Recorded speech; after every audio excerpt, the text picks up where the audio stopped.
Do you think setbacks are inevitable while dating? Yeah, probably. But it's all how you process them that matters.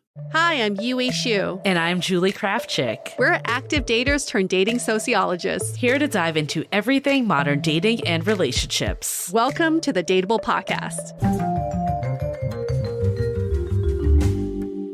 Before we get into this episode, a quick word from our sponsors that make it possible. Is anyone else struggling with what to wear these days? I feel like styles change faster than dating trends, and I certainly don't want to be buying new clothes all the time just to keep up. So enter Armoire. Armoire allows you to rent high-quality designer clothing for every occasion. And when I signed up, I took a style quiz, and based on my preferences, they offer suggestions that would best match my lifestyle. The more I rent, the more on point the suggestions get. I recently rented this gorgeous Tanya Taylor silk dress for date night and got so many compliments. I wouldn't normally have chosen this style, but with Armoire, you can take chances because if you don't like it, you just swap it out. Right now, our listeners can give Armoire a try and get up to 50% off their first month. That's up to $125 off. Just visit armoire.style/dateable. That is armoire.style, spelled ARMOIRE.style/DATEABLE to get up to 50% off your first month and never worry about what to wear again.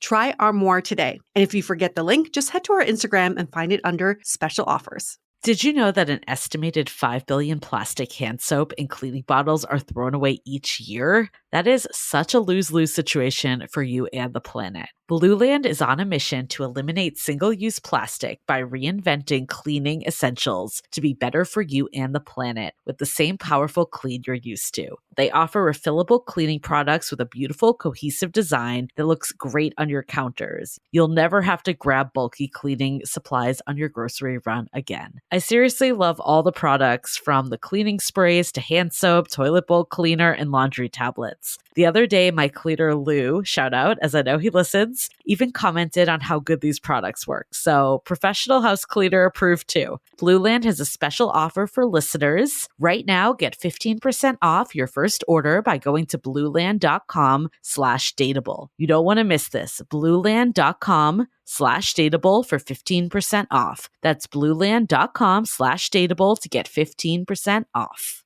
Hello, friends. Welcome back to Dateable. How are you all doing? Everybody doing okay? Pretty good, I think. Everybody I'm happy? speaking on behalf of our listeners. Are you their spokesperson now? Our spokesperson for all of our Dateable listeners is now Julie Krafchick. I'm bringing positive energy to our listeners is what I'm doing. I've been trying to, when someone asks me how I'm doing, I've been trying to be more descriptive with my answers. That's so good. Yeah. Right? Because we always just say, oh, I've been good, I've been fine. But now I've been giving specific examples. I'm sure some friends are like, just shut up. Like, I don't need to know. I actually like that a lot. I remember actually in one of the sessions that we were in at South by Southwest, I think it was the Jay Shetty one. Remember he was saying how people want closer emotional bonds, but then the language that they use does not enable that because you're like, how are you doing? Good. Okay. What do we do with that? Yes. Yeah, exactly. And then you just go, okay, I'm fine. And they're like, okay, all right. That's about as deep as we're going to get today. So yeah, there's something to be said about just being more descriptive with how you truly feel. And I'm trying my best to at least be that way with myself too. So how are you feeling then, Yue? I'm feeling optimistic due to the weather. Okay. Because I love the sun, but also feeling anxiety because I always feel anxiety during seasonal changes. Interesting. Interesting.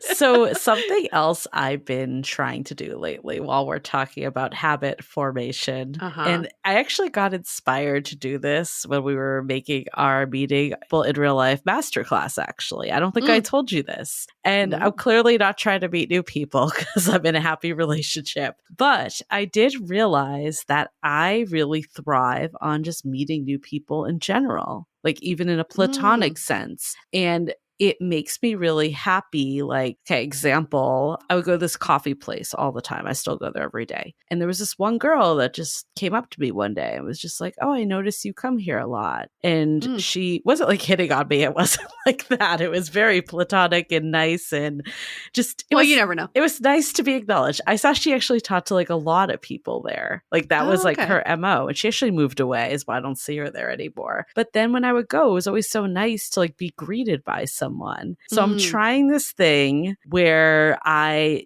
make small talk if it's available to me. Like the other day at the same coffee place, I was in line and there was a girl that had a really cute dog. So I asked about the dog. Aww. And I'm also trying this thing where I like smile at people, which I know is such a foreign thing, but it makes me feel better. Like even if they don't respond and return the sentiment, one, I think it makes me feel more approachable, but also it gives me endorphins to just be smiling more. I like that. Yeah. You don't have to meet people IRL for romantic reasons. I think this is a skill we can all hone in on. So I'm glad that this is something that you've been prioritizing, especially, I don't know about you, but whenever I get in a relationship, I get really lazy about meeting new people because I'm like comfortable or whatever. And like, oh, I'm with my partner. But then you get, this rush of dopamine when you do meet new people. And then you realize, oh, I do like people.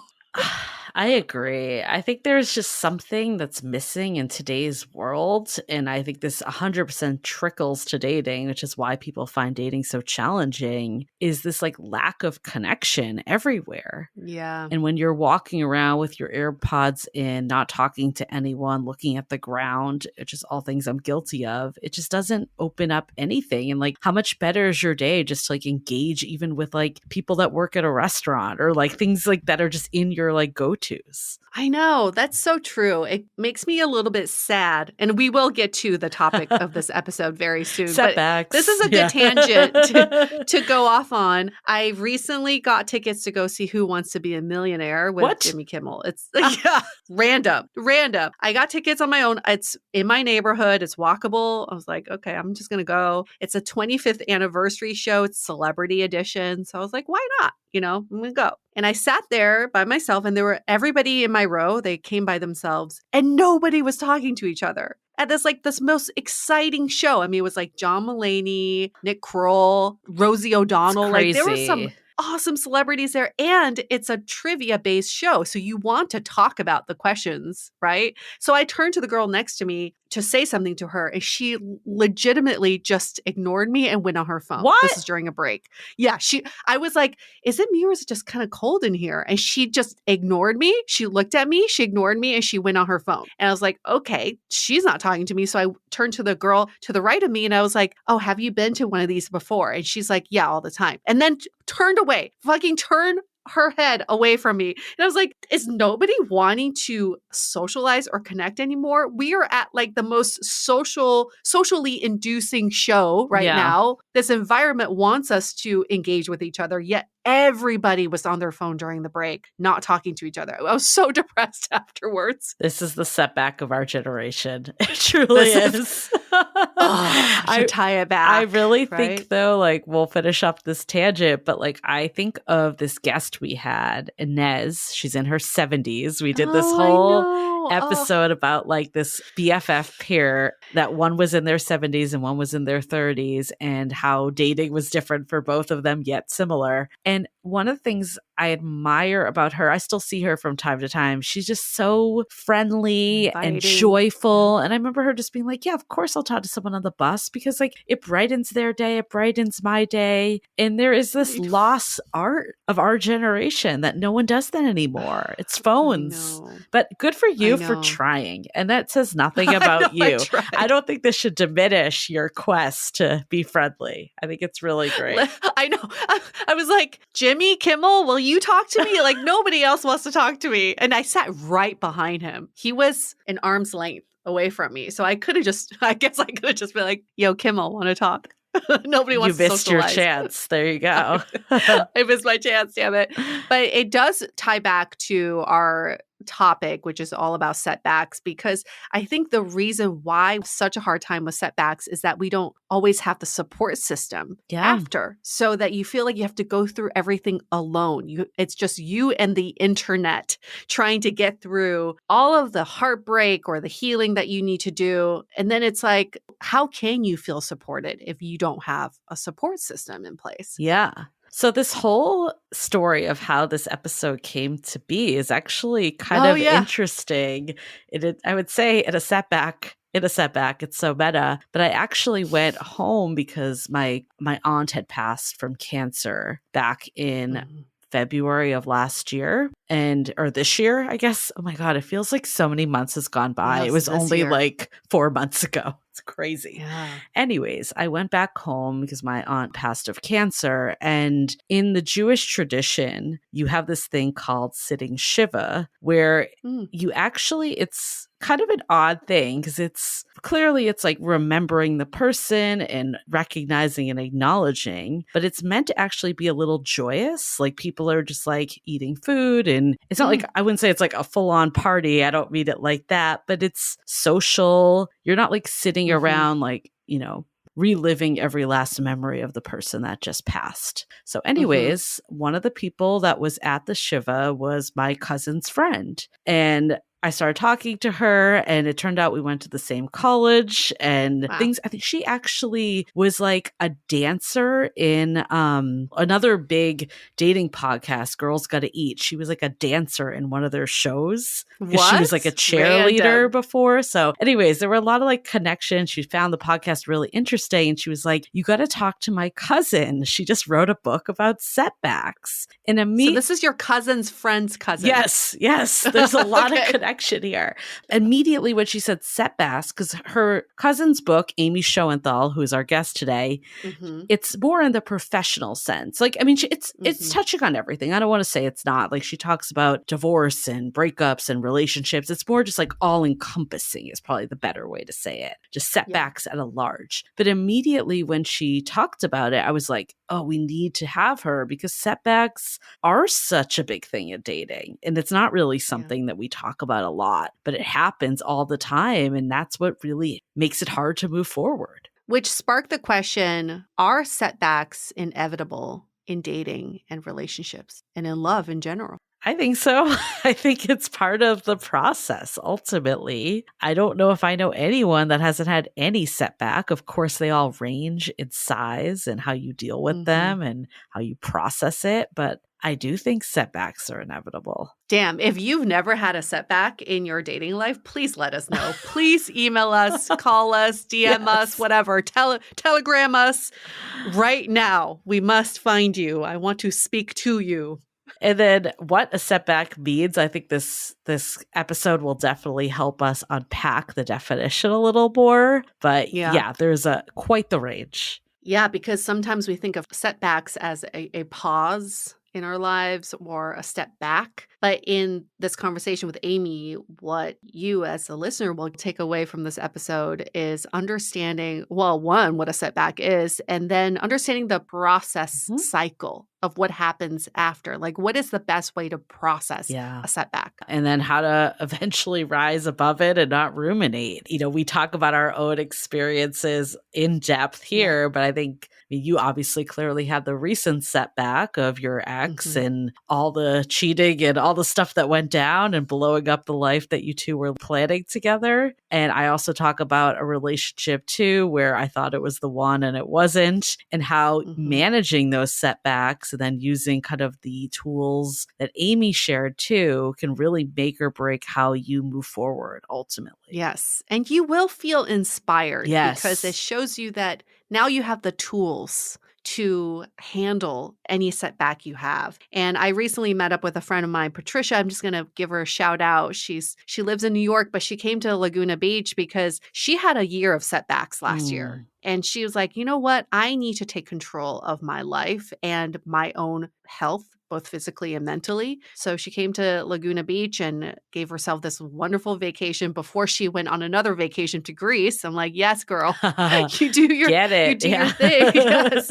But she didn't even know that she went through the entire like setback cycle, from accepting to like exploring. You'll hear all about it. But part of her healing during the setback cycle, this processing is getting out and meeting people IRL. She feels so much joy and energy from it that she took herself on a one-day date in New York, the city that she was born and raised in. She's never done this in her entire life. Then one day she's like, you know what? I'm inspired. I'm going to go take myself on a date. She took herself out for a walk and shopping and drinking and for a nice meal at a restaurant that normally she wouldn't be able to get a seat at. She just walked in and she met so many awesome strangers along the way that it was no longer about finding a partner. She is single. She wasn't looking for something romantic. She was just completely energized by the experience, which speaks volumes to our Meeting People IRL masterclass, because people who have gone through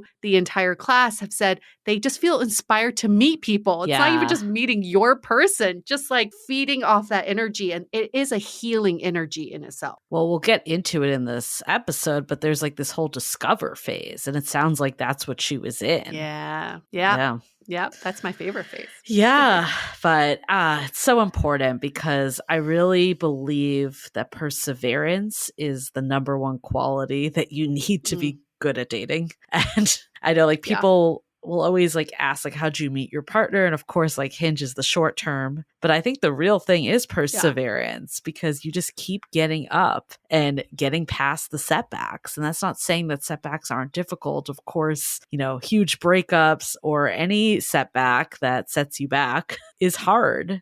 But ultimately, I think you can at least, I'll speak for myself. I think the ones that I've gone through, you can see how you were meant to have that experience and how it's actually helping you in the long haul. Yeah. And you'll probably reframe it as a moment in time. Yeah. As a learning moment or something instead of a setback once you're out of it. Well, excited to dive in deeper with Amy because there's so much to unpack. But quick announcements before we do. As Yue noted, we have our Meeting People IRL Masterclass, or whatever we're calling it now, still TBD, is open throughout all of summer. And you can go to dateablepodcast.com/programs, check that out, see what else we have in store, see what else is on the website. Have fun there at Dateable Podcast, Instagram, and YouTube. TikTok, we're everywhere. So come find us on your platform of choice. And last but not least, leave us a rating and review. Help us get to that 1K and 500 on Spotify.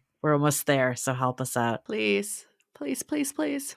Okay, well, before we get into it, let's take a minute to hear from our sponsors. Do you ever wish there was a way to warn people about your ex, or alert others about a creepy date, or find out if your significant other is seeing someone else, or just curious to know what's happening in your local dating scene? I can't see you, but I feel you all nodding your heads, so you'll appreciate that Date Detective makes it all possible. Date Detective is a brand new app that just launched. They're on a mission to create a safer dating community through the power of information. The app lets you review your dates and share your experiences while maintaining your privacy. So, how it works is that you post information you like to share about your date, including their name, phone number, and/or social media accounts. Their personal details stay private, but your review about them is public. When someone else searches for that person's name, phone number, or social media username, they can see the reviews about them. Now, Date Detective also has community features like groups where you can connect with others or make your own private space with you and your friends. Investigate your next date on Date Detective. Download the app through date-detective.app. Spring, a time for new beginnings. But you know what adds an extra spring to my step? Our partners at Via Hemp. Whether you want to get better sleep, ease anxiety, enhance your mood, or just get high, they have something for you, including their best-selling High Love Gummy, which will awaken your senses, increase blood flow, and intensify any sexual experience. A couple of weeks ago, I shared some of my gummies with my cleaner, Lou, who we've also had as a guest on this podcast. Shout out to Lou. The first thing he said to me when he came over today was if he could have more because they were that damn good. Personally, I've been liking their zero THC products. So whether you're a 2 milligram or a 50 milligram user, Via has something for you. So head to viahemp.com and use the code DATEABLE to receive 15% off and one free sample of their award-winning gummies. 21 plus. That's VIIA hemp.com and use the code DATEABLE at checkout. Please support our show and tell them we sent you. Take your passion and pleasure to a whole new level with High Love from Via Hemp.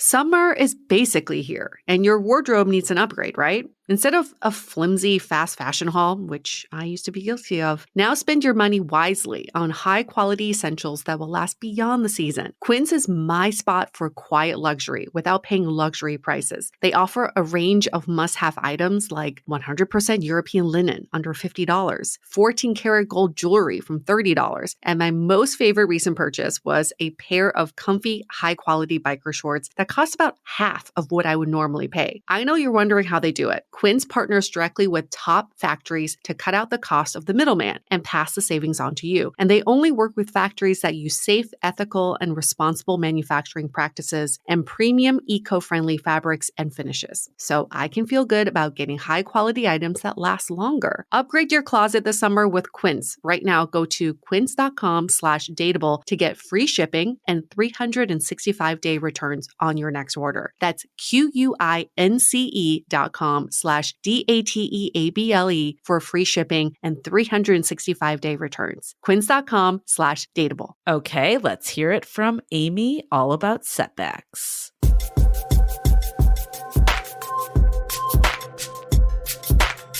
Setbacks. Very familiar for many of us, especially when it comes to love. And the bigger question we have is, can setbacks in dating and relationships actually be a good thing? And today we have an expert on setbacks. Her name is Amy Shoenthal. She's the author of the book Setback Cycle that just came out in March. Thanks for joining us on talking about this very important topic. Thank you.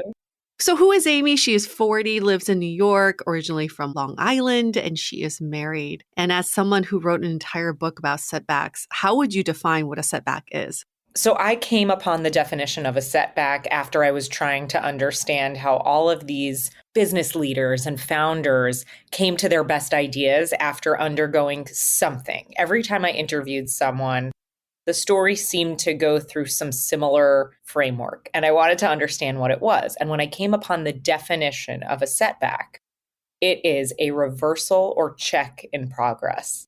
And I was like, that's it. Everyone is working on a path, moving towards a goal, moving forward in some way. And then bam, they are bumped backwards.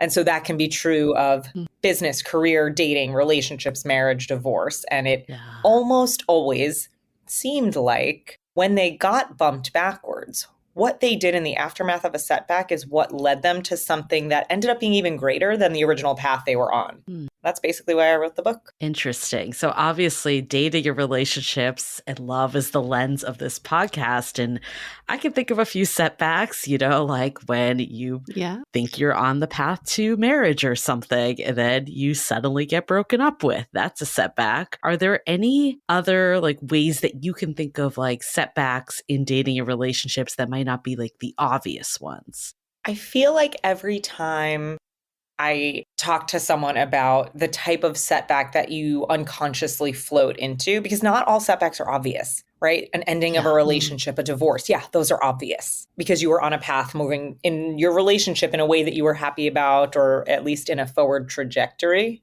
And then you're bumped backwards because the relationship ends or doesn't go in the direction you want.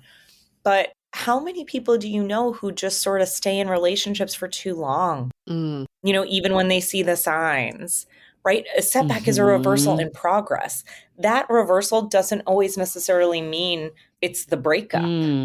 It could mean it's the red flag moment, if you've gone on 3-4 dates with someone and then you just start to see their mood changing, their vibe changing, the way they treat you, the way they treat the wait staff at a restaurant. You start to see certain signs and maybe you're not thrilled with it, but you're like, well, we've been on 3 or 4 dates. The chemistry is good. I don't want to go start over. And it just seems easier to continue than to restart.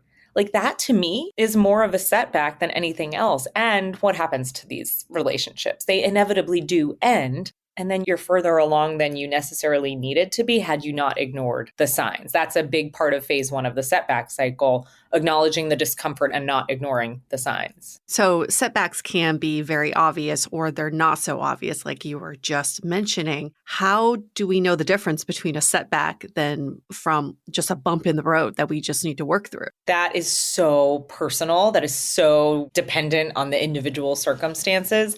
I have a checklist in the book called the alarm clock checklist, and it's intended to wake you up if you think you might be like sleepwalking or unconsciously drifting along into a setback. And it has quite a few questions. It's a checklist. You have to kind of go through the list. It's something that will alert you to the fact that you might be in a setback, or it's a really good reminder of how energized you are by your relationship. So 2 of the questions I ask in this exercise are, what are you energized by and what are you disengaged with? And if you ask yourself those 2 questions every day for a month, and then you map certain activities to the days when you had certain answers, all of a sudden you might start to pick up connections and patterns.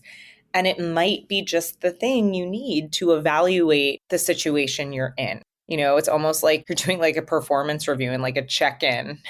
Like every month and saying like, oh, I didn't like the way this dinner when they met my family went and I'm very disengaged right now. But then like you're really energized if you're one-on-one. That could start to unlock some patterns. You have to decide if these are deal breakers, if this is a setback, or if it's just an obstacle that you can work through. It's so personal. I can't define that for you. You have to, really kind of figure that out for yourself. Okay, I'm just thinking about like in dating, a lot of people, they want to have the relationship. They want to find the quote unquote, the one, the person, all of that. Let's say you've just been on one too many bad dates and you're just like, oh, another date that's not getting me there. Is that a setback or is that just like part of the course of getting there? Again, it's so personal, but I would say that's probably just part of the course of getting there because going on one more bad date doesn't set you backwards. It just sort of like eliminates one more option for partnership. Got it. Like you're moving forward and then you're bumped backwards. That's a setback. I don't think going on yet another date, like every date is an opportunity to find that partnership that you're looking for and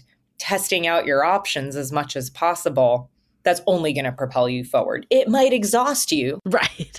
But it's not a setback. Like it's something else. It's annoying, but it's not technically a setback. Got it. And then in all of the subjects you've interviewed, setbacks, it is the crux of the story. And we see it in artists as well. I mean, when was the last time Adele wrote a song not after a setback, right? I think setbacks is the fodder for growth. But why is this so hard for us to still accept setbacks? Why is this still so challenging? So when you experience a setback, it results in a dopamine dip in your brain. We think of dopamine dips as a bad thing. They are. They don't feel good. But dopamine is a plasticity inducer, which means that is what contributes to your brain's mental flexibility and your ability to build resilience. And so if you pay attention to what you learn in those dopamine dips and you don't ignore the clues, you will learn so much from that experience and you will get a sense of what you will put up with and what you won't.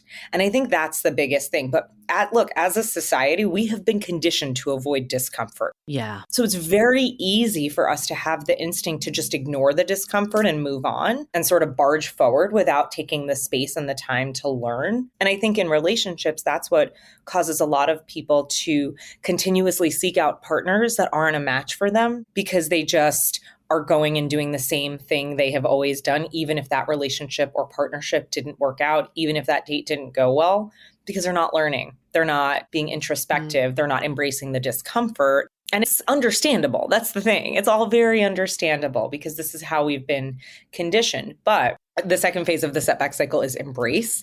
And if you embrace the moment you're in, not only to say like, wow, I'm disappointed that that didn't work out, but like, what else did it bring up? Like, where else have you felt that rejection? What part of the rejection impacted you so much? Like, did you feel like they didn't respect you? Do you feel like they didn't listen to you? Do you feel like they, sort of threatened or questioned your intelligence or your credibility or something like that? Like, what was it and where have you felt that before?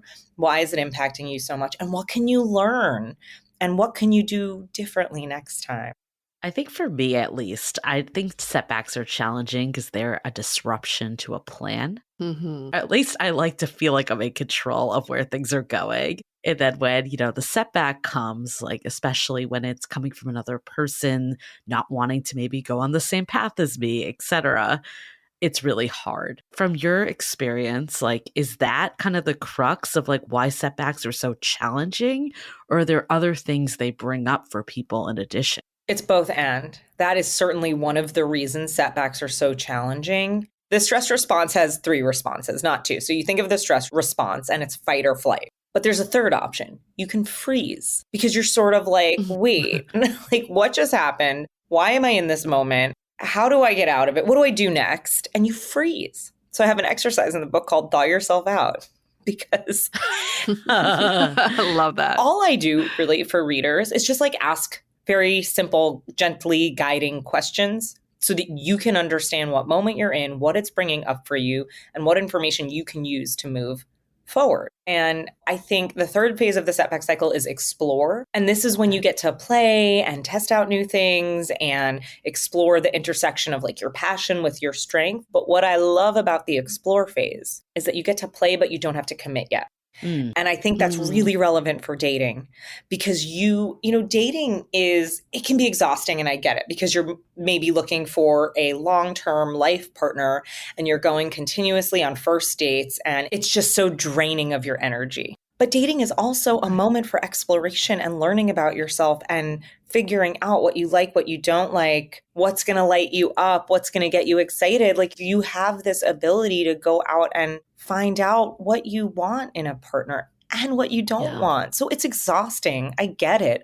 But it's also an exploration into yourself. You have to look at this partner. I feel like a lot of times after a date, we'll evaluate a partner for who they are. But we don't necessarily take that experience and think, okay, this is how the partner made me feel. This is how the person on the date made me feel. This is what they, revealed about me. And do I want more of that? And again, you don't have to commit. You can go on a second date without committing. Like you're just sort of asking questions and evaluating. And again, like you're in the exploration phase. I think dating is just like a perpetual explore phase, which you have to just reframe your mindset around it. And I know that this is so much easier to say than actually to do. But if you can reframe your mindset of like, I'm still learning and I haven't figured out what I want yet, and I haven't figured out who I want to be with yet, there are still all these possibilities ahead of you. And that's kind of nice. Well, I have to commend Yue.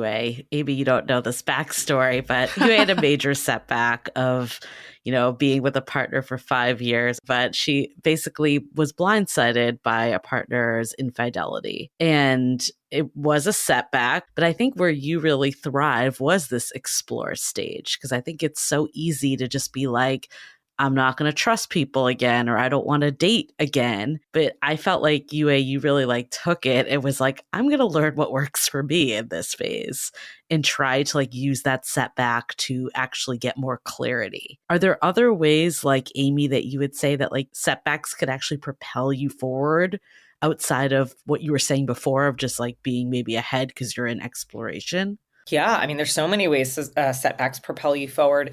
Here's the thing. When you're on a path going in a certain direction, you're not exploring possibilities outside of that path. Generally, you could be on a path. I don't know if this is like great for dating, but like you could be on a path while still exploring possibilities. Like that maybe is more of like a business analogy than a dating analogy, unless everyone's cool with the situation of like maybe being with one person and exploring others. I mean, I know people who were in open relationships and actually really worked out for them because no one felt like they were confined to their partnership. And then they had all their exploration. And many years later, it ended in marriage and family creation. So there are ways to explore, or, there's also the mentality of my romantic partner does not need to be everything to me. I get this from that person, and I get this from my friends, and I get this from my colleagues, and I get this from my siblings. And again, it's a lot about mindset and what you're looking for. I do know a lot of people who think that once they are no longer single and they're in a happy relationship, that person will be everything to them. Their best friend, their business coach, their confidant, their, sexual partner, their strategist. And it's like, they could probably be some of those things, but you don't need to rely on your partner for every single thing. You should have more than one confidant. Yeah, it's funny. I actually was just going through your 4 phases, applying it to my situation. And I thought about the pivotal moments that set off each phase. I definitely first established that this is a setback. I kept saying, this is what's happening. This is my story, and this is how it's going. Yeah. And then I embraced it by saying, well, this is my chance to take over the narrative and turn myself into the hero in the story. I explored, I went on my solo trip, and I certainly emerged out of that solo trip thinking, I wish the best for him. I wish the best for everyone. If everyone found their true happiness and true love, the world would be a much better place. Now, I will say, though, it was in between establish and embrace where I had the most difficult time making that transition. Sure, I can accept this is what's happening to me, but how do I embrace it? And I can also see people who may be going through a setback right now. That's probably a really difficult transition to say, this is what's happening to me and I welcome it. Yeah.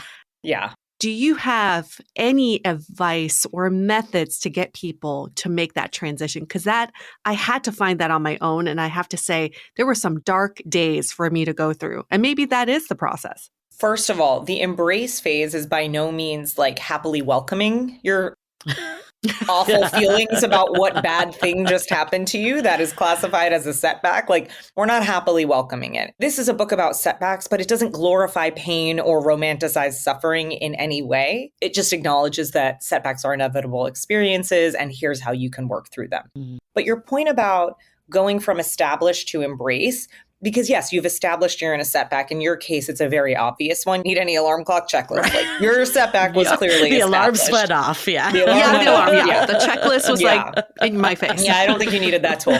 But I think that so many people struggle with, okay, I established I'm in a setback, but I'm actually not really ready to sit down and deal with the discomfort and learn and be introspective.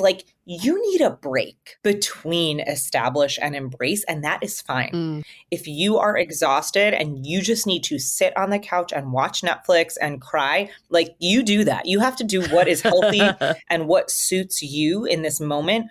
I am not trying to fast forward your setback or tell you it's time to move forward in any way if you are not ready to move forward. When you are ready to embrace it, I have all the tools you need to go through that. And you can definitely read it, read the activities, and decide if you're ready to do them yet.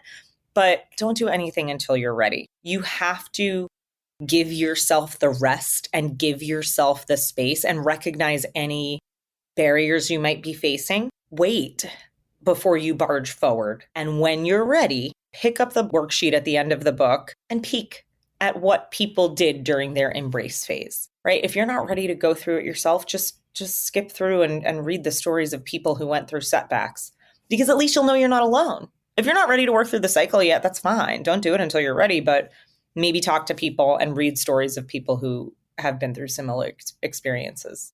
It's a really good point. Having the tools, it's important. I think just knowing you have the tools is already great to know. I've been trying to hang up this painting on my wall for a long time. I have all the tools. Yeah. I have everything I need. I'm just not ready. I'm just not in the headspace. But I know I'm in good hands when I'm ready. Yeah. And that's probably what it feels like. That's fine. I'll be in good hands when I'm ready. You have the tools, and now you have to decide what to build. And what you decide and when you decide to take action is totally up to you. I'm not trying to compare setbacks, but I'm going to, just for this example's sake. But I feel like UA was able to move through yours pretty quickly relative to what happened. Mm-hmm. Like, I think within like, I don't know, a couple months, you were like feeling like, I mean, obviously there was, I'm sure, going on for you in the background, but from outside perspective, it looks like you were moving forward in life and coming to terms and really going after like a new life. I feel like when I had a partner, this was years ago, break up with me unexpectedly, like I held on for a very long time that like we were still going to get back together. I wasn't ready to embrace like at all. And like, I know there's no like time that like that can happen, but I guess like from your perspective, like from, going through this cycle, like what is kind of the range of how that can fall for different people? You're not going to like this answer because some people, it takes like decades to work through the setback cycle, but that really happens more so to the people who are floating unconsciously into setbacks and not establishing yet. Yeah. Usually that's what takes a long time. Once your setback is established, again, in the more obvious versions or in the more subtle versions, then, I mean, look, it could still take a year, 2 years, something like that to work through the cycle. But if you saw this moment as a setback and you wanted to sort of dwell on it for a minute before you move forward, that's fine. But I will caution, do not get stuck in rumination or obsession because it's a slippery slope for me to go advise you or advise your listeners to, hey, take the space you need before you move forward. Like that's all great, but don't take too long. So there's a difference between evaluating why this impacted you so much and learning from whatever happened, whether it was a mistake of your own, whether it was the actions of others, whether it was a cultural or societal issue that impacted you. That's all fine. Evaluate and get the information you need, but don't obsess over it because that's when it starts to get tricky. I think that was probably a huge difference of the two is one, I didn't acknowledge it was a setback. I was just like, oh, this is, part of my love story. It wasn't like part of like my story of building myself and what's going to come. Years later, though, I can absolutely acknowledge that setback was one of the best things for me. Like, first of all, like propelled me to do this podcast and, to just be a different person and much more insightful and in touch with what's going on. And I don't think I would have sought out therapy and done all the things if this setback didn't happen. Yeah. Like, how can people start to see that, like, I know it's hard if you're in the thick of it, but like, how can you start to see that like setbacks actually are not only inevitable, but actually a really good thing if you let it be that? I don't know that they're always a good thing, but they can lead you to somewhere good for sure. For sure. That's a good distinction. Well, because they're painful and pain is not good in the moment. But yes, it can be a catalyst for change and for growth and for forward momentum. What I think you're saying is people need a little guidance, whatever it is, to kind of work themselves out of that little pit of despair and that moment of just absolute self-doubt. But also, like your setback, everything is always so much clearer with the advantage of hindsight. Yeah. So much clearer, and I'm sure so many people, when they look back at a breakup and they look where maybe that person ended up, they think, oh my God, thank God I didn't end up with them. Right. But you can't get that clarity in the immediate aftermath of your breakup, of your setback, of you finding out about infidelity, of you finding out that this isn't going in the direction you thought it was going to be. That's the painful part. You can start to ask yourself certain questions that will eventually get you to that clarity, but you're not going to get it immediately. And so when you ask, like, what do people need to know in those really treacherous moments of self-doubt? So after listening to this podcast, you will understand setbacks so much more clearly, and you will probably see some of your own life experiences as the setbacks that they were, as the defining moments that they were. And I think if you start to realize, well, I got through that, so I can get through this. When you start to sort of map the patterns between your current experience and something similar that you went through however long ago, you start to get a better understanding of your own inner strength. You start to build that confidence and you start to realize that, like, hey, there's actually a whole world of possibilities out there for me whenever I'm ready to, get up and get off the couch and go do that exploration again, which I will be. And look, if you're getting stuck in a cycle of rumination and obsession and you're really struggling to move forward, give yourself a deadline. Yeah. I had like a friendship setback recently. When you become an author and you share your story very vulnerably and you see some level of success, not everyone wants to support you. Uh-huh. And I had someone who I thought would support me and they didn't. And it was a surprise. You know what I mean? I was like, oh my God, like, wow, I did not expect this from this person. So when it's a surprise, it throws you off. To me, it was a friendship setback. Someone who I expected to be in my corner told me would not be. And I said, oh my God, this is really going to upset me. I gave myself a day. I said, today I will be as upset about this as I want. I can obsess over it. I can run through it in my brain, and I am allowed to just let it do all the things that it's going to do. Have the day. And I said, when you wake up tomorrow morning, this is my inner dialogue that I'm sharing with you. But I was like, when you wake up tomorrow morning, yeah, it's going to pop into your head. But like, that's when you kind of have to push it out of your head. And that worked because I gave it the space that it deserved because I knew it would impact me. But I didn't want it to like dominate every thought and every bit of self-consciousness. Like, why isn't this person supporting me? So I gave it a day and I was upset about it for a day. And of course it came and it's popping into my head a lot, but I'm way less upset about it than I was, like 2 weeks ago when it happened. It only pops in, here and there. And so that was me. That was this one specific instance, this one specific relationship setback. But yeah, even the setback expert has setbacks, relationship setbacks, and I have to decide how I'm going to work through each one of them because not all setbacks are the same. I love that example though, because it's just like, it's not always like a track to some sort of outcome, but it's more like a rupture or like, oh, I wasn't expecting that response from someone. So it can be as like small or big, or it doesn't need to be ending, maybe is what I'm gathering. Like I'm thinking about like a setback that I had with my current partner is like, it ended up being resolved, but like I wanted to move in quicker than he did. And at first he had given me a timeline and then kind of like went back on that timeline a little. And that was definitely a setback because I was like, everything's moving forward and now it's not. And huge setback, but we were able to like get through it. And obviously it was a little later than the timeline I wanted, but it got there. Maybe that brings to emerge like the fourth part of your cycle, either like using that example or your friendship. Like, how do you come out of this setback cycle? Well, what's interesting about your example, I'm going to answer in two parts because I want to talk about your example and then I'll talk about emerge. Okay. So the interesting thing about what you just shared is that you were absolutely on a path moving forward. You had negotiated a timeline and then that negotiation fell apart. So you had to renegotiate your timeline. So really you were more so in embrace while that was happening because like, why did that bother you? You don't have to answer, but like, why did that bother you so much that you had to renegotiate the timeline? Did it bring up prior rejection? Did it bring up any self-consciousness that like maybe this partner would never want to move in with me if he doesn't move in now? Because I've been there, you know what I mean? And like there's all this self-doubt that we always carry. There will be people and there will be circumstances that validate your self-doubt narrative. So that moment for you, I assume, brought up all of that self-consciousness that you always carry around relationships, probably because of prior failed relationships. And what you had to do in that moment was turn to your partner and renegotiate the terms of your partnership, really. I had to do this with my partner after I got laid off because we were equal contributors to our monthly expenses, and that's just like the way it had always been. Then all of a sudden I got laid off. I'm talking about a very logistical situation, but it brought up a lot of emotions and it brought up a lot of relationship renegotiation. Like, I need to get a haircut. Can I spend money on myself now that I don't make any money? Like, I was like, it was such a renegotiation of the terms that,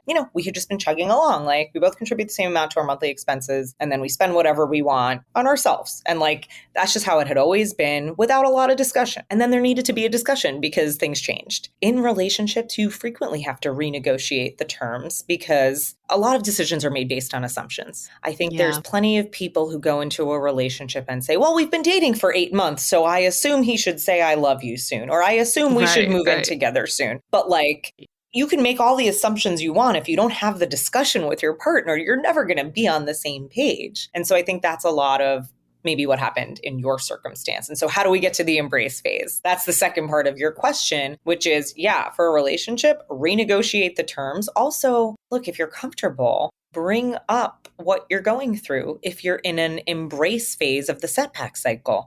Hey, I understand that you're not ready to move in, but I want you to know what this brings up for me and how this is impacting me.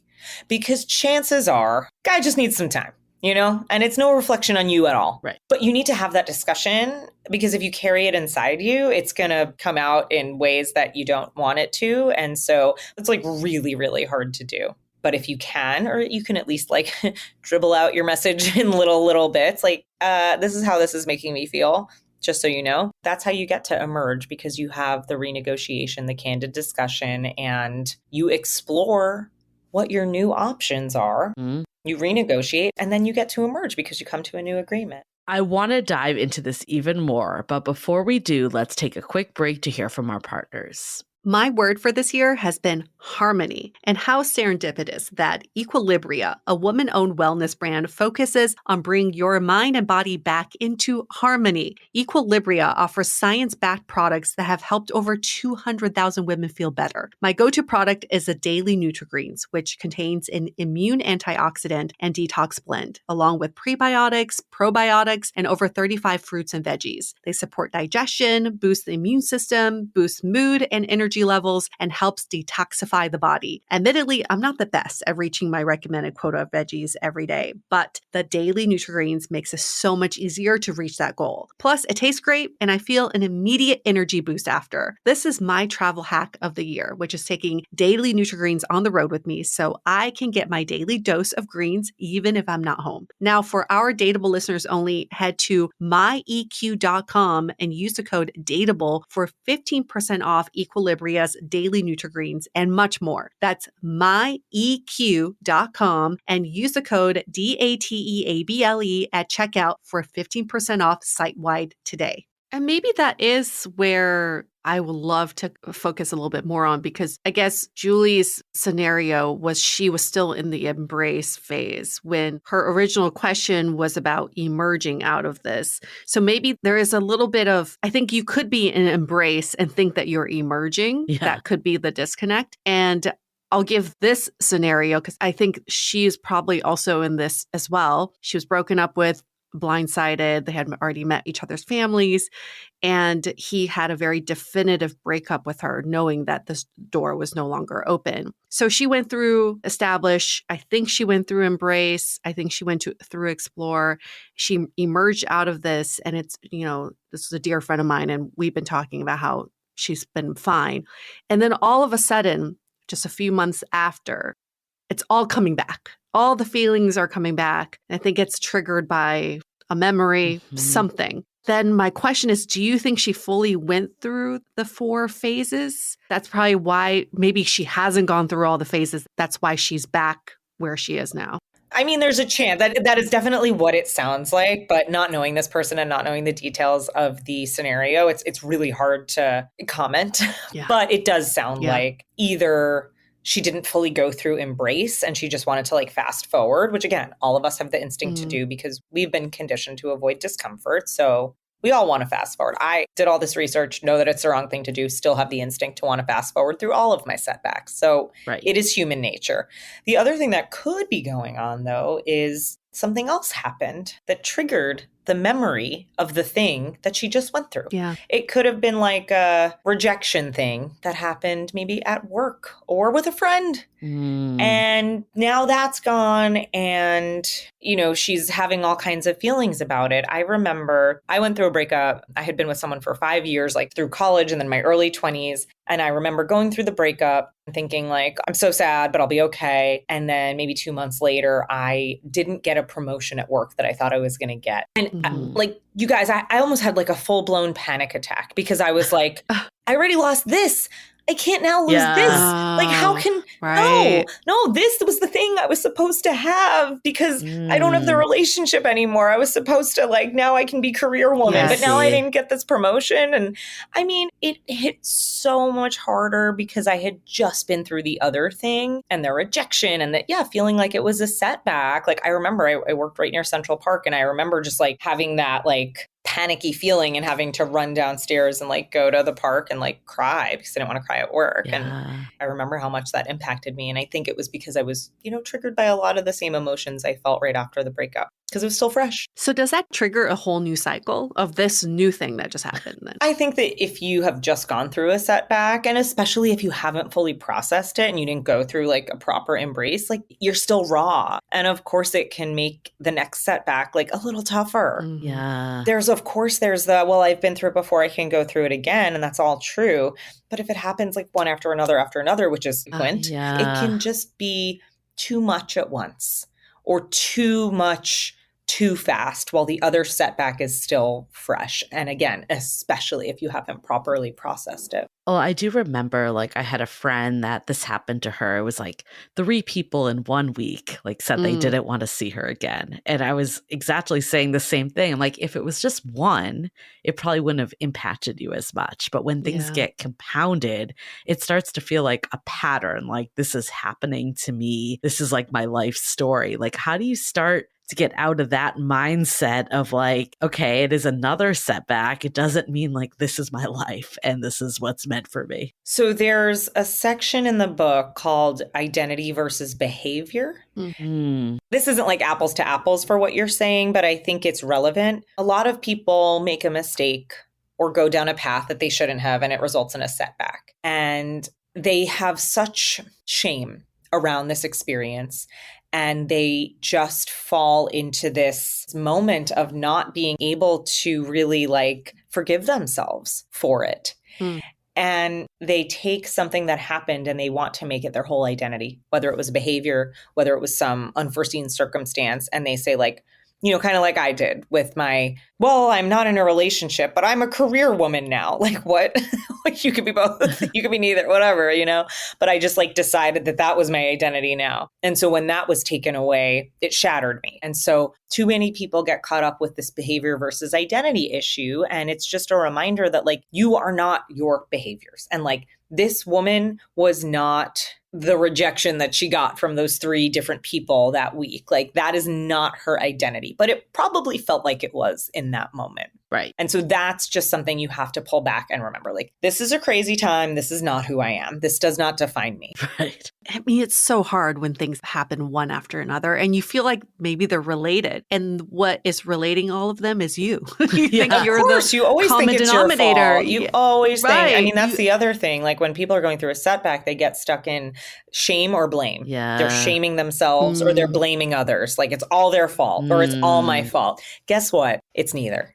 It's always a combination. It's always somewhere in the middle. It's never entirely someone else's fault. It's never entirely your fault. It's usually some combination. So I know we've talked about the setback cycle, but I'm thinking it might be helpful for us to like run through one example, like start to finish of the different phases to kind of try to understand it more in motion. Yeah. So maybe the example I'll give that we haven't really talked about is, let's say you're dating someone. You're like, I finally met this great person. This is who I vision my life with.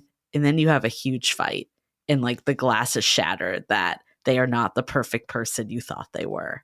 Ooh, the conflict setback. How do you work through that from start to finish? Well, this is an interesting example because I don't know that the first fight is necessarily a setback. Okay. I mean, I think that couples, when they fight, that is like a moment to see who the other person is. Because if you fight productively, that's great. And when I say productively, I mean like, can you come to each other with respect even when you are disagreeing? Can you come to each other without getting defensive and with acknowledging each other's perspective while respectfully disagreeing? So a first fight especially is an opportunity for actually relationship growth because couples will fight. If you are with someone who you agree with on every single point that you ever come across, like that would be super weird. Like humans don't agree on everything. You might have the same values, the same overarching vision of your lives, but you're going to disagree on some details of some stuff sometimes. If you have that first fight, that's a moment to see how that's going to go. How do you fight? Yeah. It's like, not to say it's a gift because it probably doesn't feel good in the moment, but I don't know that a first fight is a setback. Okay. I guess like in that example though, like would the establish be that like, okay, I'm acknowledging that this relationship isn't perfect and that's okay?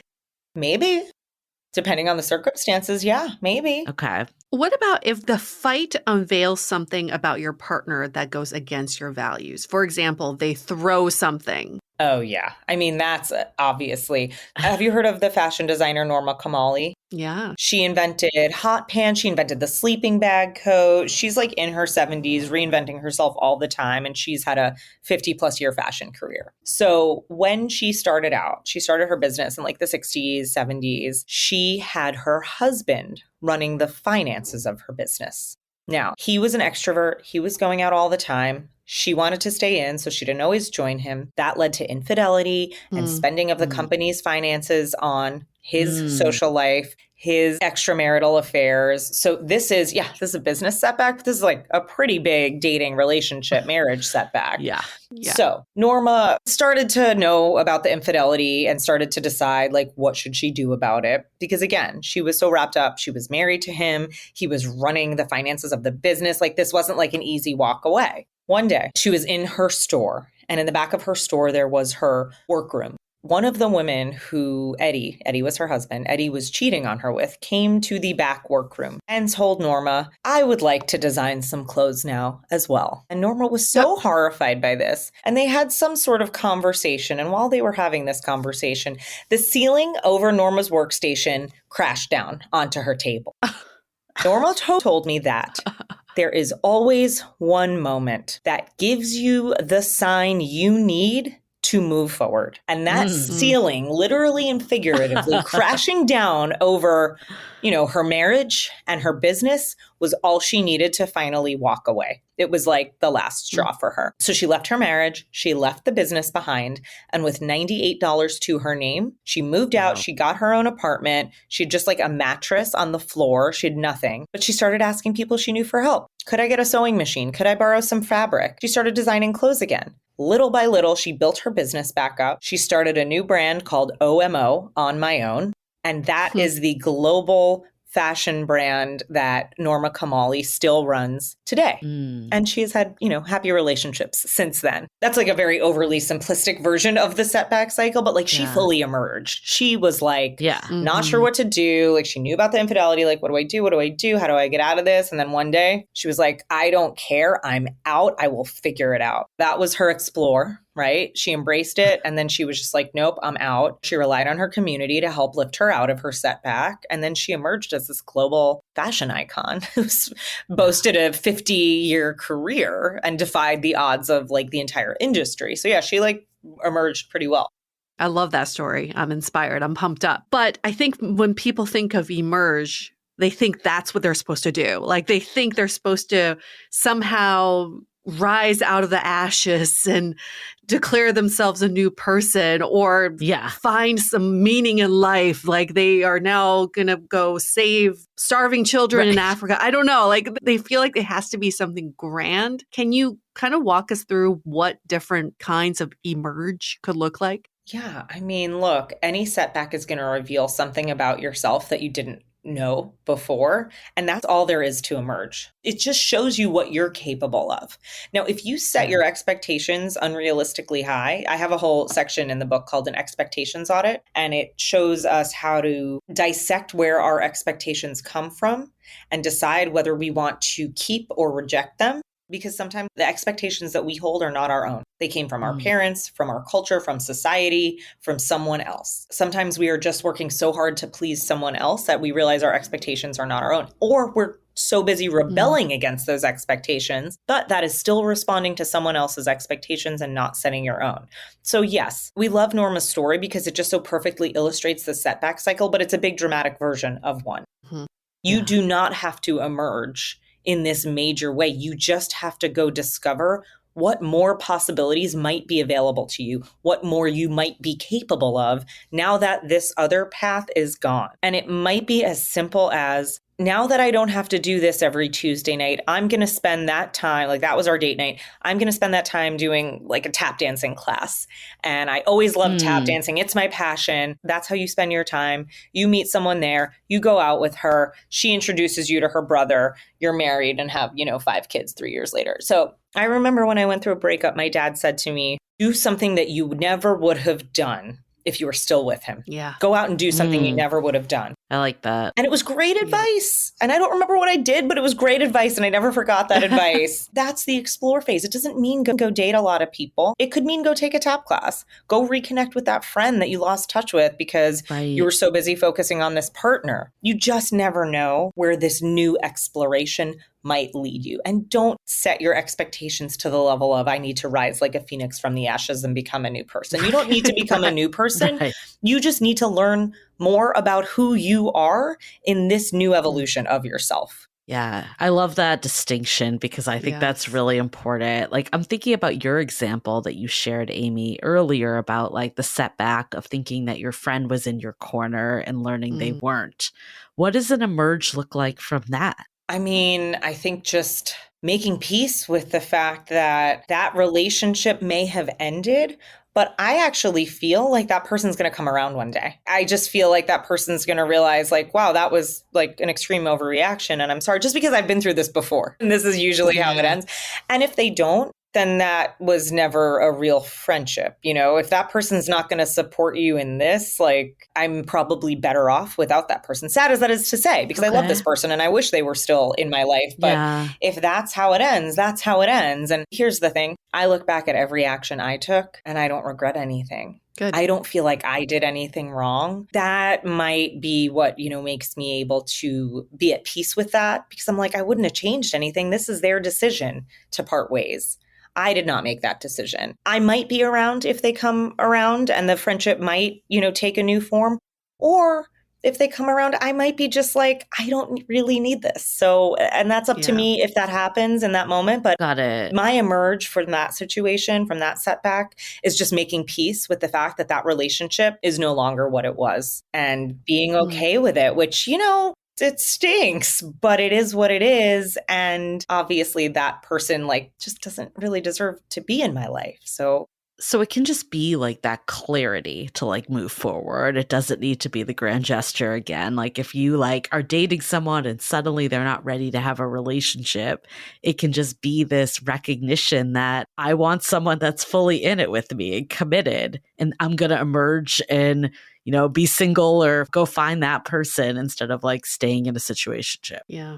So much of the emerge phase is just making peace and moving on from the setback. Okay. So for me, yeah, it's not like I like went and replaced my friend with a new friend. Like that's not exactly.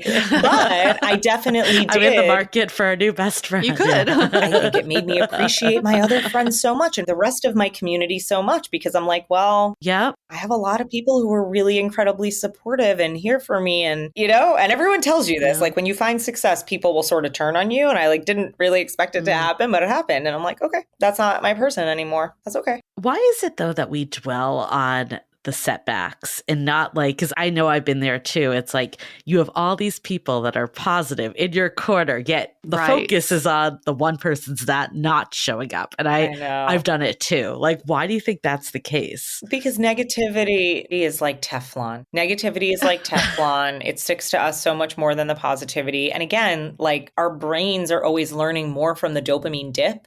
And so we're reflecting on the negative experience more so because we're going to learn from it because we always want to avoid negative experiences because our brains are always chasing rewards. But when we get those rewards, we don't dwell on that. We just say, okay, move on. Yeah. Again, it's biology. It's human nature. We can be conscious of it and address it and acknowledge it. Even being aware of it in the way I just sort of described isn't going to prevent it from happening. So maybe for anyone that's going through a setback right now, what are some words of encouragement you'd send them? I would just say that, again, after listening to this podcast, after reading the book, you will have such a better understanding of the setbacks that you've endured over the course of your life. And if you really reflect on them, you'll see how resilient you were in that moment. Here's the thing. I want to give everyone the confidence that they will emerge from their next setback with a sense of resilience, of confidence, of clarity, of creativity, of innovation.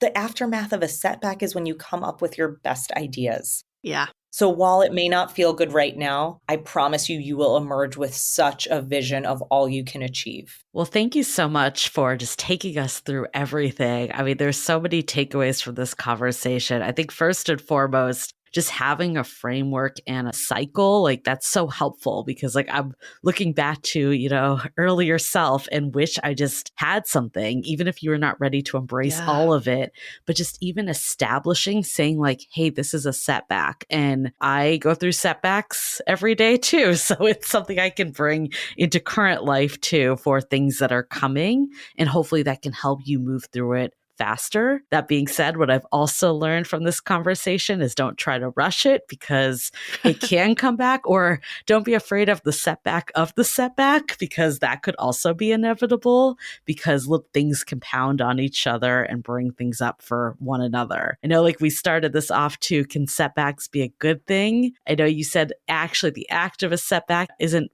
necessarily per se good, but I do like this. It can bring good things to you. And looking at like, in hindsight of what setbacks have brought, it has propelled us forward. So I think like if you can zoom out to the larger like life that you have, it can actually make sense why they're happening. But of course, that's not to diminish like the pain and challenge in the moment when you're going through it. Of course, that's exactly it. If there's one actionable takeaway that listeners can do today, I've learned this idea of intentionally spending your time addressing the setback and being intentional about your rumination. I love this idea of giving yourself a deadline. I remember just going through some of my dark days and I wake up and I'm like, today, maybe I'll address what I'm feeling, or maybe I'll feel great, or maybe I'll pursue a new hobby. It was like so many what ifs. And then by the end of that day, I didn't do anything. And then I then was disappointed in myself, which brought me deeper into my setback. So I think even just starting the day going, I'm going to give myself permission to do nothing today and just feel the feelings, that's already more productive than being like, I don't know how I'm going to spend my time today. That conscious dealing with the setback is so much better than what you already said in the beginning, Amy. It's just kind of freely dealing with the process and hoping that time will heal. Well, time could heal, but this could be a lot more efficient and more effective if we just consciously address it. Yeah, more efficient is right. And manage your expectations. Thank you so much. If people want to get a copy of your book, where can they find it?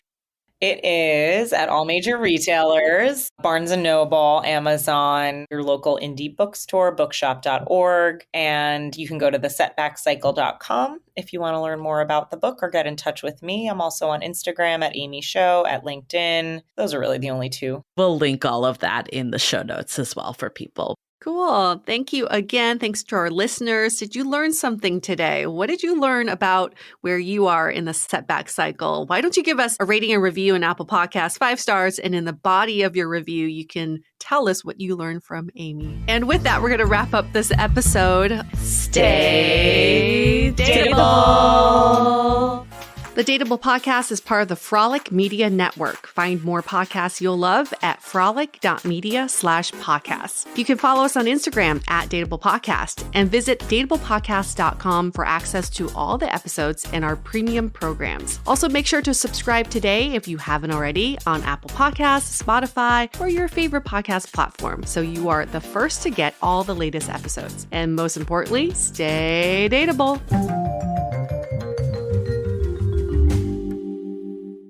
Before you leave this episode, just a reminder to head over to dateablepodcast.com/programs if you want to get in on our Meeting People IRL Masterclass and see what else we have in store.